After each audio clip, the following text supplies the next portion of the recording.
En Contexto. Y fue durante los álgidos años de la aplicación de la reforma tributaria el titular de la Dirección General Impositiva, y por eso su rostro se nos hizo familiar de tanto salir en la televisión, en los informativos, contando cómo aplicábamos el IRPF, cómo se cambiaba la tributación, cuáles impuestos se iban, cuáles venían. Esa mediaticidad de unos años escondía una larga trayectoria como funcionario de DGI, una extensa especialización en todo el sistema tributario nacional, y un retiro que lo encuentra trabajando hoy en la actividad privada y en la docencia. Pero queríamos recurrir a la persona y a la experiencia de Nelson Hernández para poner un poquito blanco sobre negro este tema, porque parece ser el debate, ¿por qué tenemos panameñas en Uruguay? Qué malo esto, qué terrible, somos todos unos evasores globales. Nelson, bienvenido, gracias. Muchísimas gracias por la invitación, es un gusto volver a charlar contigo y con toda la audiencia y tratar de aportar algún elemento que clarifique algunas de las situaciones que pueden no estar suficientemente claras o pueden tener algún tinte de subjetividad en su exposición. Y es eso, ¿no? Desde muchas décadas atrás, Uruguay se inserta en el esquema financiero mundial y sobre todo regional con algunas particularidades que los vecinos no tenían, ¿no? Y eso hizo que recibiéramos desde afuera muchas veces presiones, críticas, comentarios, la calificación de paraíso financiero, del lugar donde se escondía la plata de la corrupción de otros países, y sin embargo, nada de eso cayó. El esquema legal de Uruguay encontró en todos los partidos políticos que fueron transitando por el gobierno una unidad de criterio en que así funcionan bien las cosas y que se le da facilidad a un montón de gente que necesita esta elasticidad para desarrollar determinados emprendimientos. Y ahí nos vuelve a encontrar un nuevo lío parados en nuestra liberalidad tributaria. Claro, bueno, antes que nada, antes de empezar a hablar de lo que se ha denominado los Panama Papers, la primera observación que me merece esto es que no coincido con la denominación de todo este manejo de información, sino que para mí habría que hablar de offshore papers. En primer lugar, porque la información proviene sí de un estudio panameño, pero de un estudio panameño que tiene actividades legales desarrolladas en 35 países. O sea que por lo menos en esos 35 países, entre los cuales está Estados Unidos, o está Brasil, o está Uruguay mismo, la actividad desarrollada por este estudio es completamente legal. En segundo lugar, y si nosotros analizamos la información que ha trascendido, cuando hablamos de sociedades offshore, no solo hablamos de sociedades panameñas. Uno se acostumbra a decir como equivalente panameñas offshore. Sí, sí. Pero sin embargo, nosotros vemos que de las empresas que estamos hablando, hay algunas están en Panamá, otras están en las Islas Vírgenes Británicas, otras están en Estados Unidos, otras están en la isla de Man, otras están en las Seychelles o en otros lugares del mundo en donde existe, yo diría, yo no hablaría de paraísos fiscales donde existe opacidad en materia de información sobre titularidad de empresas y de actividades. Entonces, esa es la primera precisión. Alguien decía ayer, yo leía un comentario que decía, ¿no les llama la atención al público en general que entre los usuarios de este tipo de empresas haya solamente 200 estadounidenses? Cuando, siendo Estados Unidos una potencia en materia económica.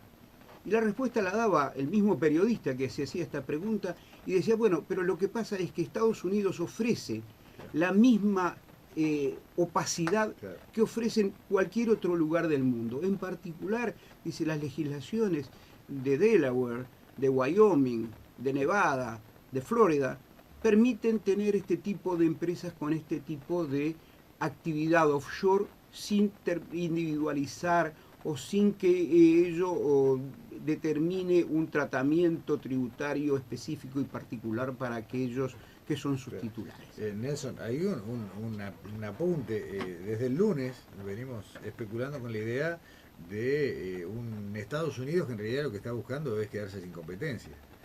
tiene una activa militancia fronteras afuera en pos de la transparencia, del intercambio de información entre los estados, pero en su seno, como bien recordás vos, tiene normas que suman dos elementos: la posibilidad de la opacidad en cuanto a la información y la terrible credibilidad financiera que tiene Estados Unidos, donde uno sabe que si pone $1 va a tener $1. Es posible que, digamos, que esa denominación tenga una base, por eso en los Panama Papers, precisamente en esa competencia por ofrecer este tipo de servicios, ¿verdad? Por otro lado, y esto ya me sirve de pie para ingresar digamos, con el tratamiento nacional de estos temas, repito, Mossack Fonseca tiene o tenía una oficina totalmente operativa en el Uruguay y desarrolla, no lo sé hoy en día, luego de esta semana, pero desarrollaba actividades totalmente lícitas en la República. Además de eso, hay una infinidad de estudios contables o de estudios de abogados o de auditorías que ofrecen a sus clientes la posibilidad de acceder a empresas offshore para desarrollar actividades. Bien, quiere decir que la actividad de realizar, digamos, la posibilidad de realizar inversiones a través de una empresa offshore es totalmente lícita en el Uruguay y en muchos lugares del mundo. Está bien. Lo que mucha gente se pregunta, y lo hemos visto y lo hemos recibido como mensaje de oyentes en estos días, es lícito. La ley no lo prohíbe y en alguna medida hasta hay una intención de que sigan funcionando dentro del marco legal de Uruguay. Ahora, ¿para qué quiero yo un offshore si no es para esconder algo? Bien. Es buena la pregunta. Primer cosa, miremoslo desde el punto de vista tributario. Desde el punto de vista tributario, dado que Uruguay se afilia al criterio de la fuente para determinar su base de tributación, no tienen utilidad la utilización de esas sociedades offshore. ¿Por qué? Porque el impuesto a la renta de las actividades económicas o el impuesto a la renta de los no residentes establece específicamente que los impuestos se generan con independencia de la titularidad de los patrimonios o de la calidad de quienes realizan la actividad generadora de renta. Por lo tanto, una sociedad offshore que realice en el Uruguay actividad comercial o actividad comprendida tanto en el impuesto a la renta a las actividades económicas como en el IRNR o el impuesto a la renta a los no residentes, tiene el mismo gravamen que si hubiera sido realizada por una persona física o por una sociedad regularmente constituida en el exterior o en el país. O sea, desde ese punto de vista no hay ninguna diferencia. Hay digamos, para completar el panorama, digamos que sí, que hay alguna ventaja para su utilización en lo que tiene que ver con el impuesto a la renta de las personas físicas, en tanto que las personas físicas tienen grabadas sus colocaciones en el exterior, y si una colocación en el exterior se hace a través de una empresa offshore, es posible que ese mecanismo habilite a esa persona física a no declarar esos ingresos que obtiene por colocación. Supongamos, una persona física uruguaya, un residente uruguayo, tiene una inversión en Francia en una sociedad francesa. Correcto. Digamos, si es así, va a tener que pagar impuesto a la renta de las personas físicas por los dividendos que pague esa sociedad francesa. Pero si en lugar de tener esa inversión en la sociedad francesa lo hace a través de una empresa offshore, no tiene esa posibilidad, digamos, no tiene esa obligación en la medida en que no declare esa sociedad offshore, ¿verdad?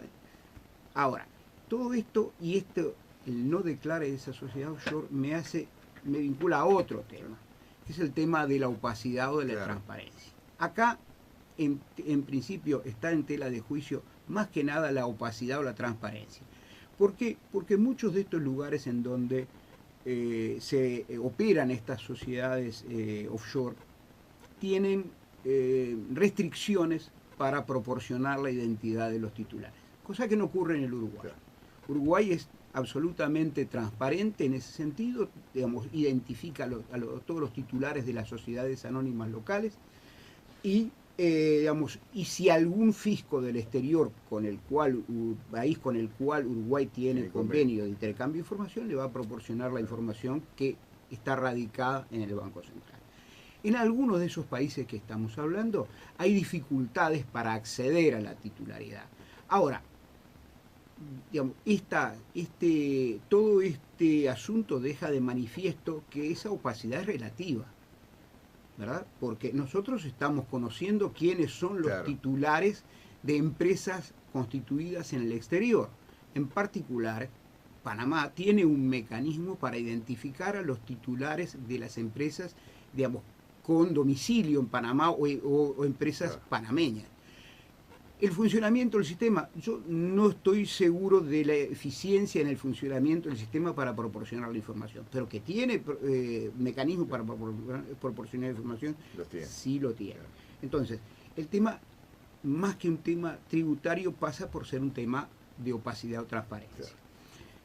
Decíamos, hay una diferencia en el impuesto a la renta de las personas físicas, lo que tiene que ver con colocaciones en el exterior, digamos, con colocaciones por créditos, porque si en el caso que estamos planteando, si en lugar de tener esa persona física uruguaya, esa persona física residente en el Uruguay, digamos, en lugar de tener acciones en una sociedad francesa, tiene un inmueble en Mónaco o en la costa azul francesa, aunque, digamos, eso no está grabado por impuesto a la renta nacional, entonces tampoco tendría incidencia desde el punto de vista tributario. Bien, ahora decimos, bueno, pero ¿y por qué? ¿Cuál es el interés entonces en tener, cuál es el beneficio? Claro, pues tampoco es gratis, abrir una empresa implica una erogación de dinero, trámites, pérdida de tiempo. Además, o una complicación, ¿verdad? Digamos, más que, digamos, aunque no sea mucha, bueno, hay una preocupación en tener y administrar una sociedad constituida en el exterior, de no tener la disponibilidad inmediata de los bienes que están detrás de esa sociedad, sino a través de una sociedad en la cual interviene un administrador del exterior. O sea, es mucho más sencillo manejar bienes en el país directamente o a través de sociedades locales. Claro. Entonces, ¿cuál es el beneficio? El beneficio está dado más que nada, en muchos casos está dado por razones de naturaleza comercial. Por ejemplo, yo tengo una empresa de gran porte local que tiene necesidad de alquilar o tiene interés en alquilar un determinado local en determinado punto de Montevideo. Si el arrendador conoce cuál es el interesado, seguramente va a poner los precios a nivel de lo que puede pagar el interesado. En cambio, si esa empresa de gran porte en el país actúa a través de una sociedad offshore, el arrendador no conoce quién es su arrendador real y por lo tanto adecua el monto de su arrendamiento a los niveles de mercado no influidos por la calidad de ese arrendador. Entonces, es un ejemplo claro de por qué comercialmente pudiera interesar interponer una sociedad offshore. En muchos casos también se da a nivel de competencia, es decir, para poder competir desde otra entidad económica respecto de una actividad. Digamos, ese es un aspecto. Otro aspecto es el que tiene que ver con la administración de un patrimonio. Supongamos que una persona física es titular del 100% de las acciones de una sociedad local y que desea, digamos, ya tiene años de actividad, digamos, piensa que se va a retirar o que necesariamente va a tener que dejar a alguno de los miembros de su familia a cargo de la sociedad, y digamos, en todas las familias pasa, digamos, tiene preferencia por alguno de ellos, ¿verdad? Entonces, ¿qué es lo que puede hacer? Puede transferir ese patrimonio a una sociedad offshore y distribuir las acciones de esa sociedad offshore de acuerdo a sus deseos entre los sucesores, ¿verdad? Esa puede ser una cosa, es un tema de administración de patrimonio.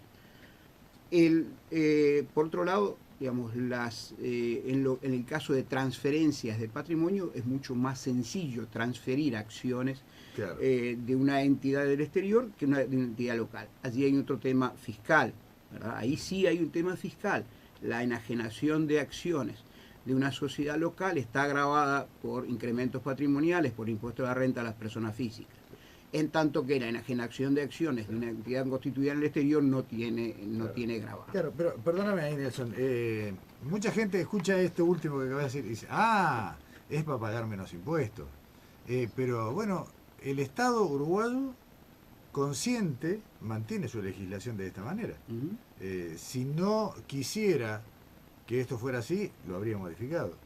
O sea, no se trata de una astucia, digamos, por bajo cuerda. No Claro. es un y esto va de la mano, esto de observación que tú haces va de la mano a lo que se considera ilusión y lo que se considera evasión. Claro. Es decir, son operaciones lícitas que están permitidas por por el sistema tributario y por, digamos, en la medida en que las mismas no alteren una realidad económica. O sea, si se altera la realidad económica, digamos, si las formas jurídicas adoptadas no son las que responden a la realidad, entonces, bueno, así, ahí ya estamos hablando de un tema de evasión. Claro. Ya no de ilusión. Bien, claro. O sea, ya no estamos haciendo algo que es ilegal. La ilusión jurídicamente o legalmente no es considerada un delito. No, primero, una falta primero hablemos de infracciones, no hablemos de delitos, porque el delito ya supone una calificación penal del tema, ¿verdad?